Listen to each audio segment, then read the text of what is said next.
تو ہم نے غار میں کئی سال تک ان کے کانوں پر نیند کا پردہ ڈالے رکھا، یعنی ان کو سلائے رکھا، پھر ان کو جگا اٹھایا تاکہ معلوم کریں کہ جتنی مدت وہ غار میں رہے دونوں جماعتوں میں سے اس کی مقدار کس کو خوب یاد ہے۔ ہم ان کے حالات تم سے صحیح صحیح بیان کرتے ہیں۔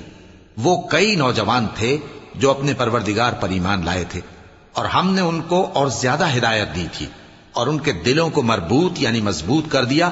جب وہ اٹھ کھڑے ہوئے تو کہنے لگے کہ ہمارا پروردگار آسمانوں اور زمین کا مالک ہے، ہم اس کے سوا کسی کو معبود سمجھ کر نہ پکاریں گے۔ اگر ایسا کیا تو اس وقت ہم نے بے عقلی کی بات کی۔ ان ہماری قوم کے لوگوں نے اس کے سوا اور معبود بنا رکھے ہیں، بھلا یہ ان کے معبود ہونے پر کوئی کھلی دلیل کیوں نہیں لاتے؟ تو اس سے زیادہ کون ظالم ہے جو اللہ پر جھوٹ باندھے؟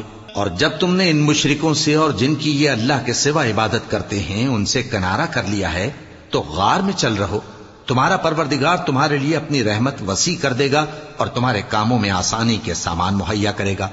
اور جب سورج نکلے تو تم دیکھو کہ دھوپ ان کے غار سے داہنی طرف سمٹ جائے، اور جب غروب ہو تو ان سے بائیں طرف کترا جائے، اور وہ اس غار کے کشادہ حصے میں تھے۔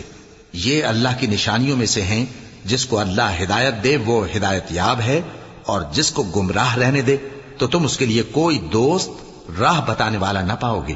اور تم ان کے متعلق خیال کرو کہ وہ جاگ رہے ہیں حالانکہ وہ سوتے ہیں، اور ہم ان کو دائیں اور بائیں کروٹ بدلاتے تھے، اور ان کا کتا چوکھٹ پر دونوں ہاتھ پھیلائے ہوئے تھا۔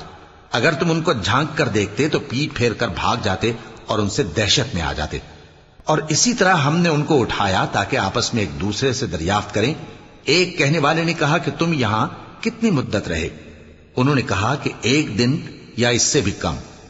انہوں نے کہا کہ جتنی مدت تم رہے ہو تمہارا پروردگار ہی اس کو خوب جانتا ہے، تو اپنے میں سے کسی کو یہ روپیہ دے کر شہر بھیجو، وہ دیکھے کہ نفیس کھانا کون سا ہے تو اس میں سے کھانا لے آئے، اور احتیاط سے آئے جائے اور تمہارا حال کسی کو نہ بتائے۔ اگر وہ تم پر دسترس پا لیں گے تو تمہیں سنسار کر دیں گے، یا پھر اپنے مذہب میں داخل کر لیں گے، اور اس وقت تم کبھی فلاح نہیں پاؤ گے۔